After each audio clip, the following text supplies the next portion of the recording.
Student, good morning all of you. Today's आज का chapter आपका स्टार्ट पढ़ा रहे हैं सर्कुलर मोशन। और उस चैप्टर का टॉपिक पढ़ाने जा रहे हैं बेटा हम आपको सेंटीपिटल एक्सेलरेशन। तो पहले भी पढ़ा चुका हूँ, आज एक बार थोड़ा सा और रिपीट करता हूँ। देखिए जरा, पहली चीज जान लीजिए सर्कुलर मोशन क्या होता है। सर्कुलर मोशन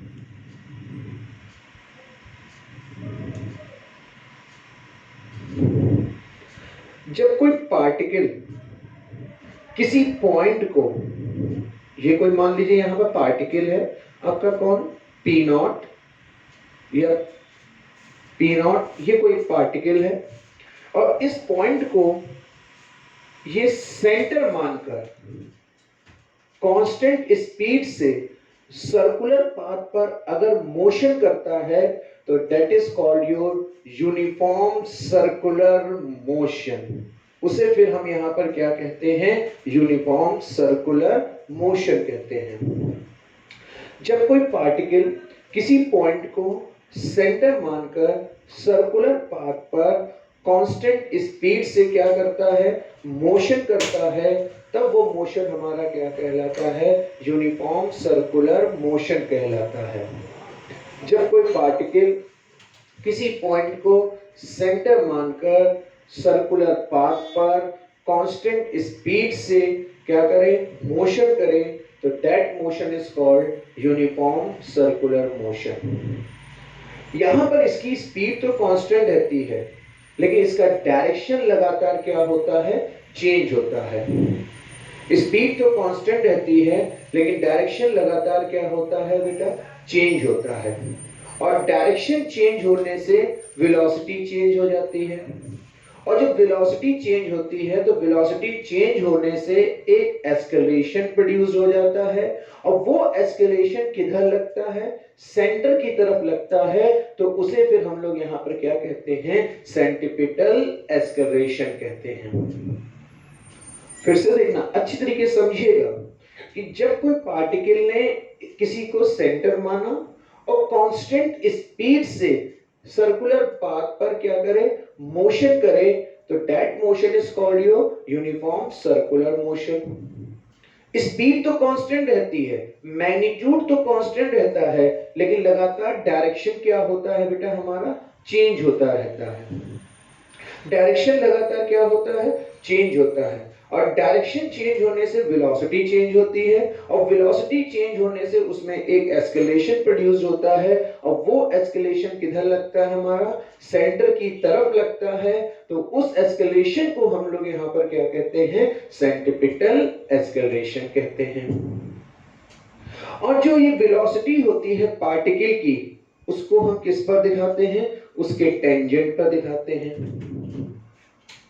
सपोज करो पहले पार्टिकल यहां पे था P1, फिर पार्टिकल कहां पहुंच गया, P2, और यहां पर इसकी वेलोसिटी कितनी बेटा आपकी, टेंजेंट पर दिखाई, that is your vector V1, और यहां पर इसकी वेलोसिटी टेंजेंट पर, that is your vector V2, और ये इसका एंगुलर डिस्प्लेसमेंट हमने ले लिया कितना बेटा, डेल्टा थीटा, और ये आर्क के ऊपर डिस्प्लेसमेंट ले लिया कितना बेटा हमने, डेल्टा एस। अब जरा गौर से देखो, इसकी वेलोसिटी का डायरेक्शन लगातार क्या हो रहा है, चेंज हो रहा है, और वेलोसिटी लगातार इसका डायरेक्शन क्या हो रहा है, चेंज हो रहा है, जिससे इसकी वेलोसिटी क्या हो रही है, हमारी चेंज हो रही है, और वेलोसिटी चेंज होने से क्या प्रोड्यूस होता है, एस्केलेशन, और वो एस्केलेशन किधर लगता है, टुवर्ड सेंटर लगता है, तो उसे हम लोग यहां पर क्या कहते हैं, सेंटीपिटल एस्केलेशन कहते हैं। यहां पे जो वेलोसिटी है उसका मैग्नीट्यूड आपस में क्या है, इक्वल है।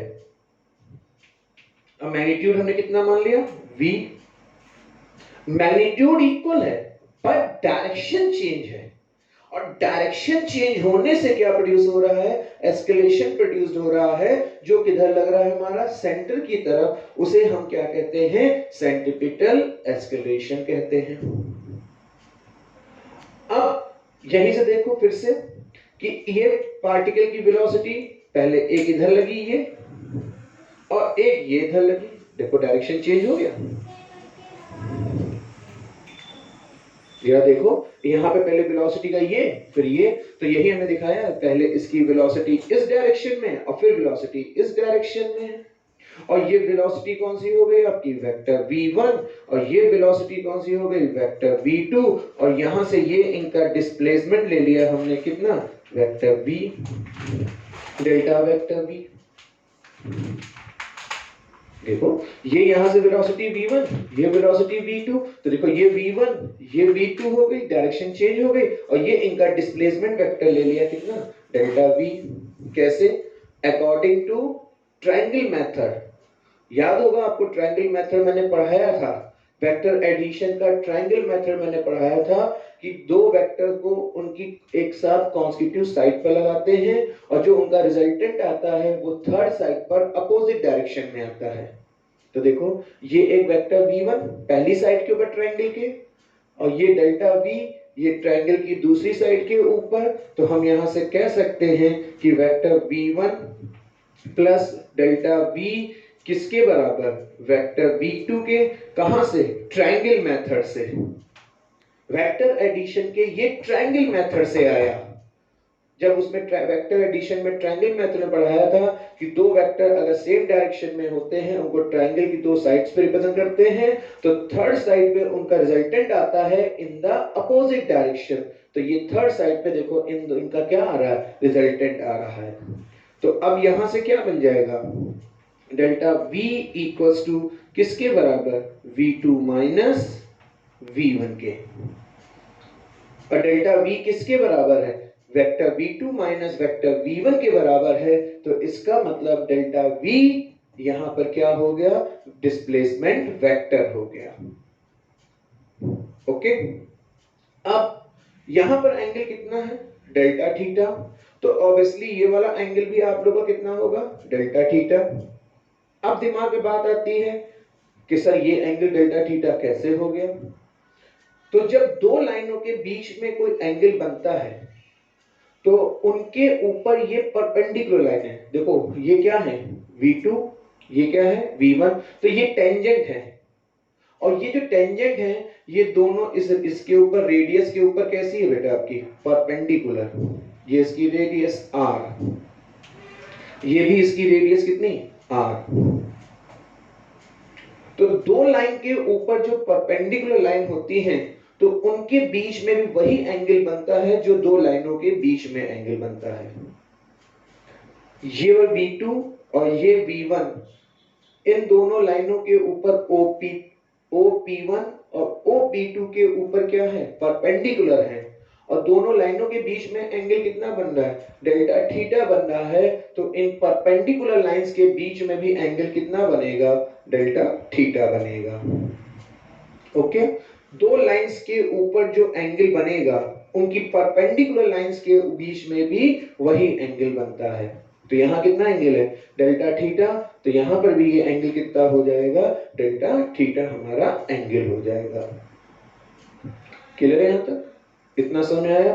तो फिर से देखिए, सेंटीपिटल एस्केलेशन, जब कोई पार्टिकल किसी पॉइंट को सेंटर मानकर सर्कल के सरकमफ्रेंस पर या सर्कुलर पाथ पर कांस्टेंट स्पीड से मोशन करता है, तो that motion is called your uniform circular motion कहलाता है।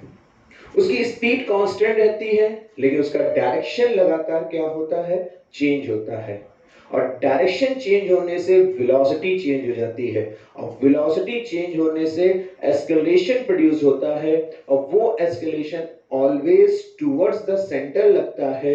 तो that escalation is called your centripetal escalation. ठीक, अब इसी का प्रूफ देखिए बेटा, इसी का डेरिवेशन देखिए। आप जरा गौर से देखिए, आपको ट्रायंगल दिख रहा होगा OP1 P2 and triangle Q, इसका नाम दे दिया मैंने A, इसका यहां पे नाम दे दिया B, and triangle QAB are similar triangle. ये हमारे कैसे ट्रायंगल हैं, सिमिलर ट्रायंगल है।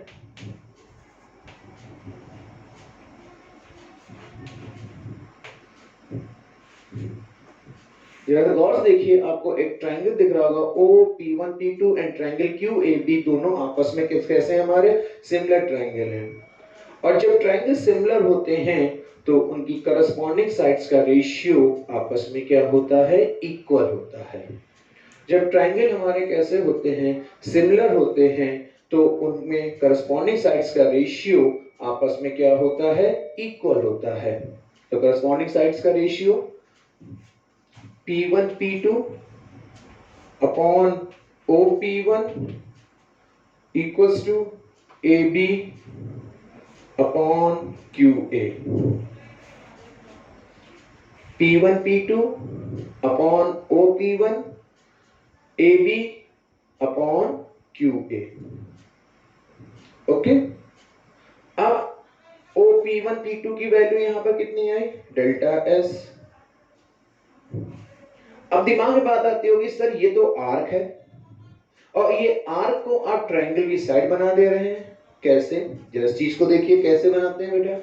ये जो एंगल बनता है, ये रहा O, ये रहा P1, ये रहा P2, ये जो एंगल बनता है ये बहुत छोटा बनता है, स्मॉल एंगल बनता है। और जब इस ट्रायंगल स्मॉल होगा तो ये आर्क भी बहुत छोटी होती है, और जब ये आर्क बहुत छोटी होती है तो एज अ साइड की तरह स्ट्रेट हो जाती है। ये जो एंगल होता है, यहां दिखाया तो मैंने फिगर में बहुत बड़ा है कि बहुत बड़ी आर्क बन रही है, इतनी बड़ी आर्क नहीं होती है। ये जो एंगल होता है ये बहुत स्मॉल होता है, और जब ये एंगल बहुत छोटा बनता है तो ये आर्क की लेंथ भी क्या होती है, बहुत छोटी होती है। और जब ये आर्क की लेंथ बहुत छोटी होती है तो एज अ स्ट्रेट हो जाती है, तो like that side of triangle लगती है। जैसे वहां पे लगता है कि हमारा क्या बन गया बेटे, आपका ट्रायंगल बनता है। फिगर में मैंने बहुत लार्ज दिखाई है, इतनी लार्ज नहीं होती है, क्योंकि एंगल यहाँ दिखाया समझाने के लिए, एंगल बहुत बड़ा दिखाया जाता है, लेकिन एंगल ये बहुत छोटा सा बनता है। और जब ये एंगल बहुत छोटा बनता है तो यहाँ पे आर्क की लेंथ भी बहुत छोटी होती है, और जब आर्क की लेंथ बहुत छोटी होती है तो एज अ एंगल की साइड की तरह वो क्या करने लगती है, वर्क करने लगती है। तो ये हो गया डेल्टा एस। ये OP1 कितना हो गया, R। ये AB कितना हो गया, डेल्टा V। और QA कितना हो गया, V। क्योंकि यहां पे देखो इनका मैग्नीट्यूड इक्वल होता, और मैग्नीट्यूड किसके बराबर लिया हमने, V के बराबर लिया। अब बेटा इसको यहीं से अगर मैं ये लिख दूं, delta V equals to V upon R into delta S, तो कोई प्रॉब्लम नहीं। अब इसमें दोनों तरफ से मैं डेल्टा T से क्या कर दूंगा, डिवाइड कर दूं।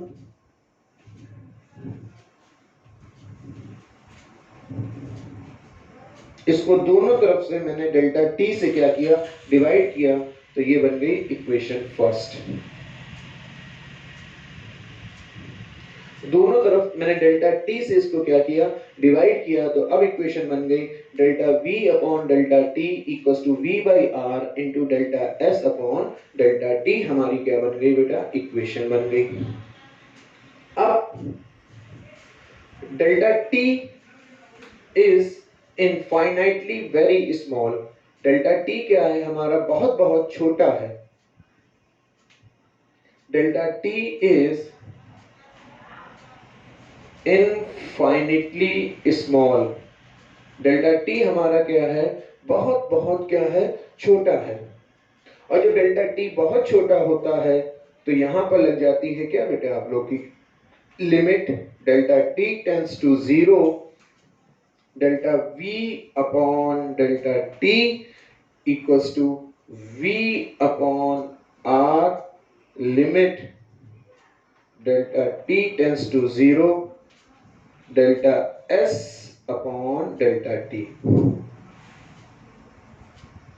ओके, और जब ये लिमिट लग जाती है तो वैसे ये बहुत छोटा हो गया तो ये कन्वर्ट हो जाता है डिफरेंशिएशन के फॉर्म में।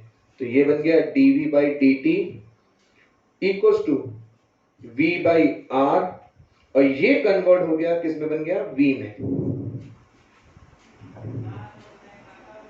ओके, और dv बाई dt का मतलब,